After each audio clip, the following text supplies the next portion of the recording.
Clinton. Happy Wednesday. Hello, sir. How are you? It's actually raining in Los Angeles, so I'm currently at home making soup. That's what I'm doing. Yeah. What kind of soup?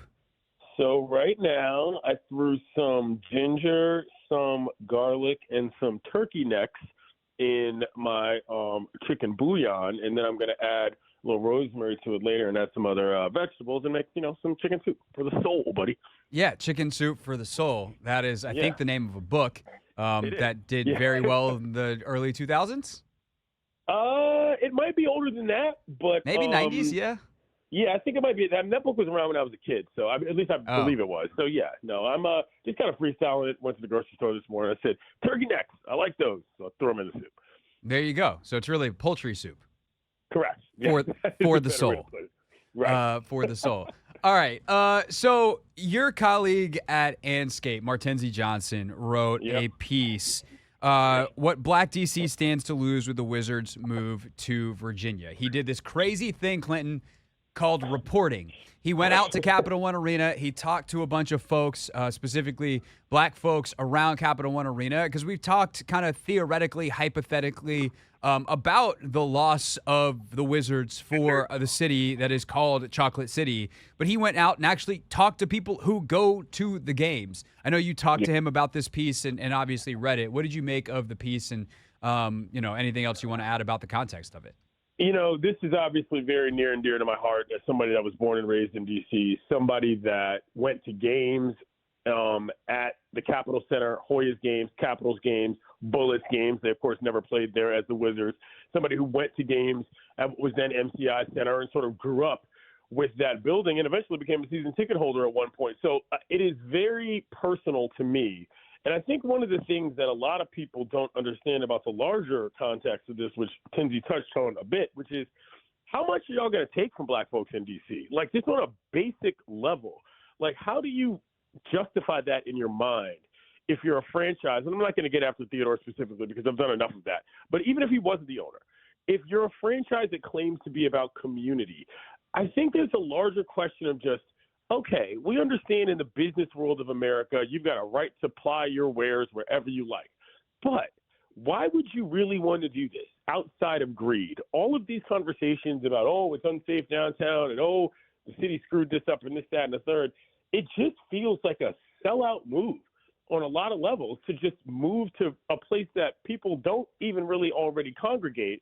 That's not going to make it better. So the soul, if we're talking about friggin' chicken soup, the soul of this is really important because, at a time when people did not support that team, people did not support that place, a lot of black folks down there got jobs. A lot of folks hung around to make it vibrant, make it anything. Because the product on the court or the product on the ice wasn't always what people wanted. So, it's just what he showed is the reveal of such a cultural disconnect that I think the people at the top of Monumental have with the residents of D.C., never mind black folks that are willing to come in the city and stay in the city to watch those crappy-ass teams play. Again, Tenzi will join us coming up at 6 o'clock. We'll dive more into the details of the piece with him. But I actually think that links to the conversation that I was planning on having with you 2 weeks ago until this story broke, which is a larger conversation of which this is a subset of. But the larger conversation is really about all of us, not race. It really is about class, which is like who gets paid in sports and who has to pay for it. And I had that thought on the heels of the Ohtani contract, where you just see this number and like you can dive into it and talk about how the actual, like if you're an economist, the actual value is actually only about $35 million a year because of inflation and whatever. By the time that he gets the money, like whatever. The numbers on paper are 10 years, $700 million. And as most of us can't afford to go to a game certainly in the same frequency or maybe in the same seats that we used to, I just think that's like, I guess the question, Clinton, would be like, is there a breaking point and are we getting closer to it where the pro sports bubble bursts because owners are making money hand over fist? And at this point, you have players that are going to be like, there's a rookie in the NBA, whether now or soon, that is going to be the first $1 billion earner on salary alone. That's crazy. And I realize crazy. Like players should get paid. I'm always for that. But at what point do we look at the people who are supplying the money, us, and go, no, no, no, no, no. You could just not make us pay as much. I think this brings up an interesting point because the two are connected. There is a corollary, but I also think it adds to the conversation about just what is an experience when we're talking about pro sports. And that's why when you kind of, not you, but when one kind of lends themselves on the side of siding with a billionaire, it just sounds so obtuse because it's like, wait a second. Like, what do you actually want out of this? Number one, the Caps have won exactly one Stanley Cup. They have had playoff runs for years and years. That experience is one thing. But the Wizards, at a certain point, this doesn't become worth it really literally for anybody. I think you're right. I'll get to Shohei in a second. But the purpose of what DC is a basketball town and the Wizards specifically existing in Capital One Arena was part of the experience. People enjoyed gathering as a community in that location and its environs to be a part of it. And if you just move it somewhere else, that changes drastically. And we know that the price is going to go up. You can just look at how much money they're asking for from Virginia. So like that alone, I think is part of it, which is how expensive does this get before nobody wants to do it or only people there are operating in some sort of a Super Bowl type method. You've covered the Super Bowl. You know how it is. Home fans are not at that game. You don't want an environment like that for every single ball game just so that you can say you got a better land deal.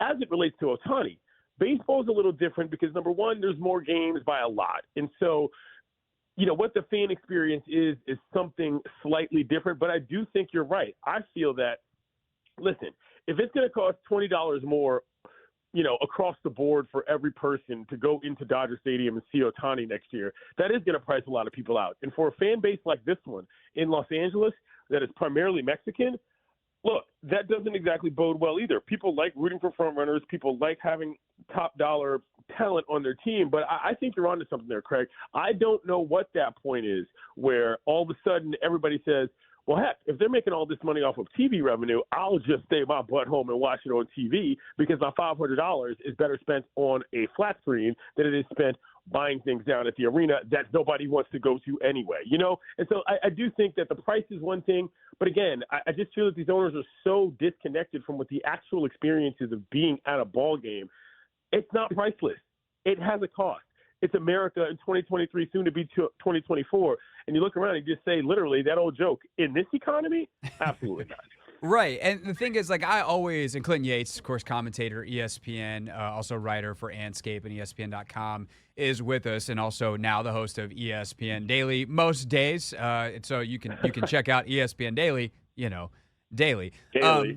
So to continue that thought, though, I was always someone, to go back to kind of where you started that answer, I was always someone that when people complained about how much money players were making, I was like, what do you want? The owners to make it? And it's like, no. Right. Like, the players are the talent. Let the players make it. But, like, to take it away from Ohtani, does Dave Lillard need to make $62 million to play basketball? Like, that seems insane. And now I feel like such an old man yelling at a cloud saying that out loud. But even if you want to look at the TV side, like, cable's expensive as hell. Or Fubo TV or YouTube TV. Like, we're paying for this as fans. And how the owners and the players split it up is, of course, relevant. And at some point, there is like a capitalism, level to this. It's like, well, you are what people are worth paying for. But my question really, and I don't expect you to have an answer. This is a thought exercise between the two of us. Is like, where does that bubble burst? And I think the community part is really interesting too. And I'm trying to remember what I was listening to earlier today that was talking about this. But community in general is down, right? Community where you used to organized religion for years, for centuries, was the place that people went for community, and there was fewer people participating in organized religion. I'm not putting a right or wrong on that. It just is a fact of modern Western life that is true. And so sports is a place that we still find that. And so I do think that there is room still in that bubble before it bursts. But if folks aren't careful, it will burst. Absolutely. And I think if you look at the changes that have been made to Capital One Arena specifically over the last couple of years, number one, putting a sports book in there. Number two, trying to basically build a bottle service club courtside. Like, it's just, you think to yourself, what are we actually going for here? And, since we're in the thought exercise to kind of spin this forward, I do think there is a world in which one of these guys who owns a team, and, you could put this on any sport, particularly someone who did not make their money in sports, will eventually understand what the purpose of community is and realize that if people aren't willing to show up, none of this matters otherwise. Players don't want to play in empty buildings with fans who don't care, and it looks bad on television for partners and everybody else. I don't know if it's a burst bubble, but at some point there's going to be an owner that says, you know what, I'm not charging outrageous prices. I'm making the money anyway because more people here who want to be here more often is going to matter. The subject of, let's just say, basketball-related income, to kind of get into the chalk talk of it, is not exactly separate. It is related because I do think that it's kind of a two-channel discussion. It's, man, that guy's making a lot of money, and B, well, they deserve it, but if they deserve that much money and the owners are clearly making that much money on them, why am I paying so much? You know what I'm saying? And yes, it's a tough thing to wrangle with. And, I think about parents now who want to be a part of those communities. You talked about the organized element of society and where we are, in the Western world. My dad's been in California for a week, and half of what we talk about are games I went to at RFK with him to see the football team. He's currently a Nats season ticket holder, and I'll pop in and go to games with him there. Games we went to see the Hoyas and this, that, and the third. The memories are what matter, but if they don't even have the opportunity to get off the ground because the economic hurdle is so high, at that point, at what cost? What have you done? You know what I mean? And that's where I think that it's really difficult for people who, A, aren't from the area, or B, have no real vested interest in any of these properties or communities outside of the dollars that they can make, just don't understand. There is a shelf life on this stuff. You can see your fan base walking right out of the door because it happened at FedEx. This is not some foreign concept. If it gets too ridiculous, people will stop showing up. And I think that's as important as anything, not as a threat, but just as kind of an overall understanding of what really will happen if this doesn't go well. They've made the playoffs. I mean, they've won a postseason series, 6 times in 30 years? Come on, guys. Yeah, they've never made a conference finals since the year after they won the title, which is the longest streak of any team that has been around since that time. They also haven't won 50 games. They're the only team that, et cetera, et cetera. Right. What you just said sparked two thoughts, and one of them is off of something John Thompson III said to Grant and Danny last week when he was like, guys, it's only 4.5 miles. And ultimately, we're going to serve our fans better. And my response, and we're hoping to get JT3 on. We've had some scheduling snafus as everyone's schedule is crazy right now. But my thing would be who are you serving? Do I have any doubt that a fan that's going to go to this new amazing arena in Alexandria in a vacuum will probably have a better time and more options and all the things than they would at Capital One Arena? Yes, but it's going to be a different fan, and that's important. And if you see this for instance, to go outside of the Beltway by a lot, for an example, who goes to San Francisco 49ers games now when they were at Candlestick just outside the city versus the Santa Clara, tech corporate crowd, bunch of people in suits? It's a very different experience, and it's a different experience in the stadium for the players and how the crowd reacts to stuff. But you talk about those memories of no one's being like, oh, I remember when I was there with my corporate client. It's no, you have the memories with your family. You have the memories. You specifically just talked about these memories with your pops. Shout out to Earl, of course. And and to kind of the second thing to kind of bring that together to show what it can be. You watch Welcome to Wrexham, yeah? Are you at least familiar with it? Yeah, I'm familiar with Wrexham, and I know where you're going with this. There's something that can be achieved when you tap into that money can't pay for. Right. And so, Rob, for those that don't know, Wrexham, soccer team in Wales, falling on hard times, Ryan Reynolds, Rob McElhenney, Hollywood superstars, buy it. And their whole mission statement was not, we got to make money on this. It was, we've got to make this good for the community. And in the way that they've acted, they have done that. They've also told an incredible story and series of stories through a documentary. And between the documentary, how well they've done with the club and decisions they've made about the club, I guarantee you they're making the money anyway, probably much more than if they had tried to employ a money-making strategy. And that's the thing I don't understand, Clinton, is people, I think, want to be sports owners and employ quote-unquote business strategies to sports that don't apply to sports. And if you look at the way the teams that succeed, they do it a community-based way, and the teams that fail, they do it the football team way the last 25 years under Snyder, and you wind up with an empty FedEx Field every weekend. You saw it in Atlanta when the Atlanta baseball team moved from Fulton County Stadium all the way out to Smyrna, which is in Cobb County. Totally different experience. And people in ATL will still tell you that they haven't been to Braves games since that happened. You saw it when Europe tried to break off with the Super League in terms of those differences, to get to a soccer example. And the communities are like, you are absolutely not doing this. We are going to burn your building down if you try this. Like, literally physically take to the streets. And this is where it moves from anger to kind of sadness, because if somebody who's been in this town that long and is allegedly sold against the likeness of this community in order to make money still doesn't get that part, man, that's sad. And it's also kind of professionally embarrassing, because if you're not even competing, the very least you could do is make it centralized, make it fun, and make it accessible. To somehow try to imply that both are what the standard of your operation is, when, hello, y'all ain't won jack outside of one season on the ice.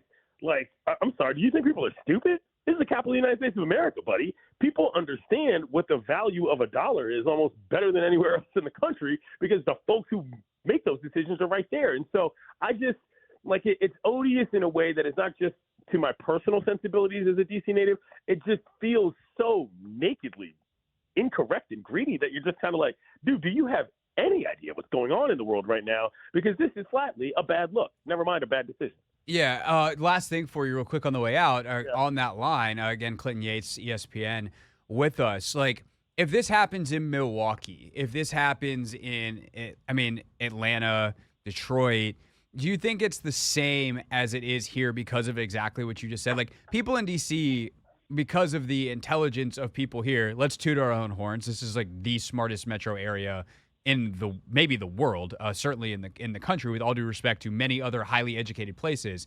But people are willing to stand on values here in a way that they are not in a lot of other places. Like, do you think that is an actual real compounding thing, or is that a thing that we're telling ourselves to feel better because it feels like then we get to stand on a moral high ground? The license plates have said taxation without representation for a reason. District folks understand, black or otherwise, what it's like to be disenfranchised from your own situation and not being given agency in what it is that you are ultimately working towards. I know that sounds a little high-minded for a discussion about a sports team, but it matters. This is part of what the fabric of what DC is about. And so if you start doing things that people feel is unfair, unnecessary, or even untoward, you're going to hear it, and it's going to cost you. And I do think that there's an element there about the district in specific. Never mind the demographics. The political situation of the circumstances around how the city exists at all plays into this.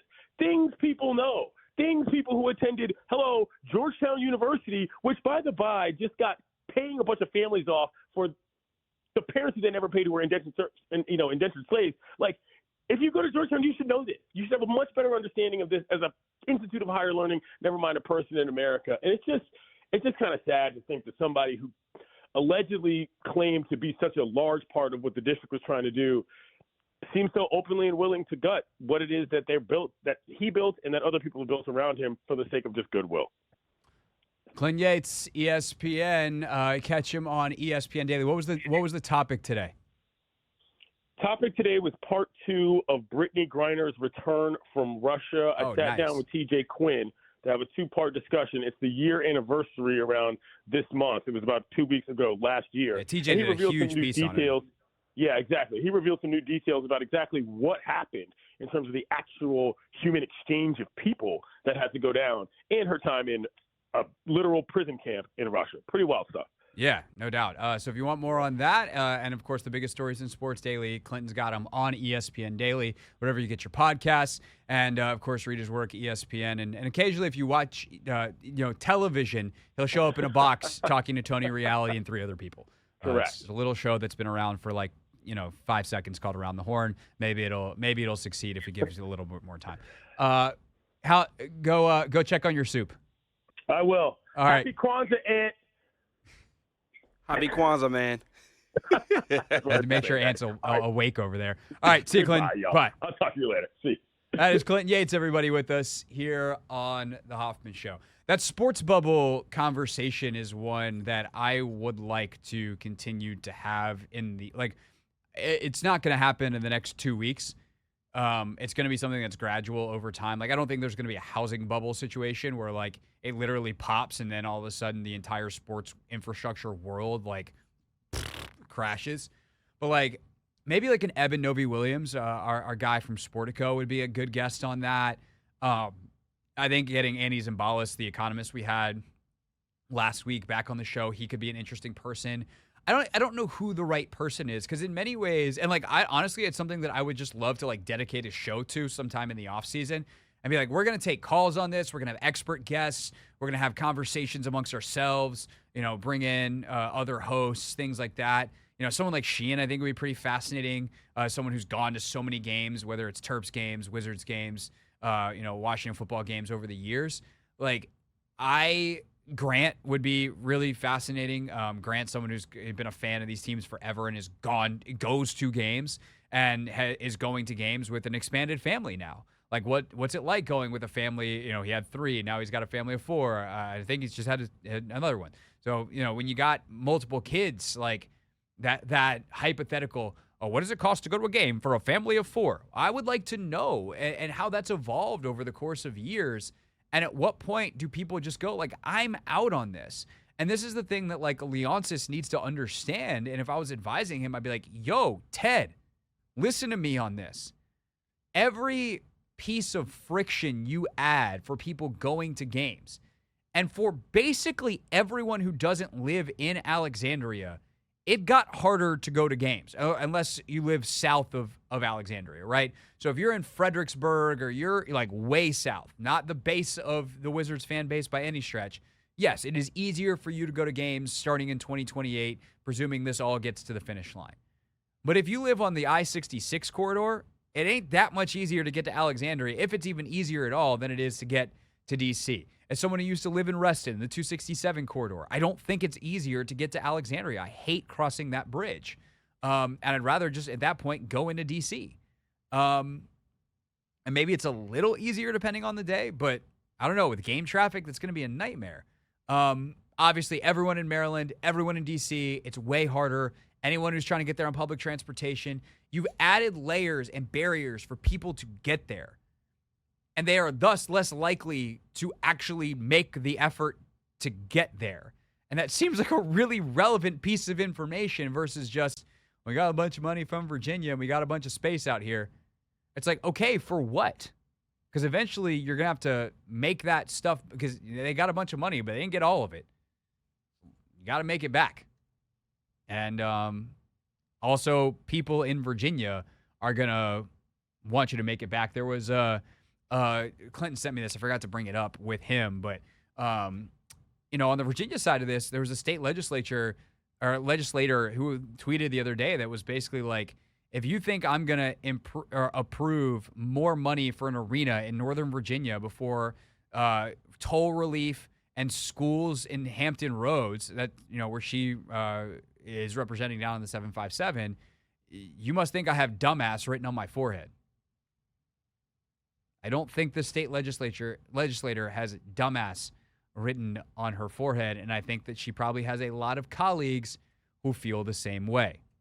We'll talk about more on the D.C. angle of this specifically with Martenzie Johnson. Wrote a really interesting piece for Anscape coming up at 6 o'clock. What's up, kiddos? It's your boy Clinton Yates from ESPN. It's the Hoffman Show on the Team 980. Tell your mama I said what's up.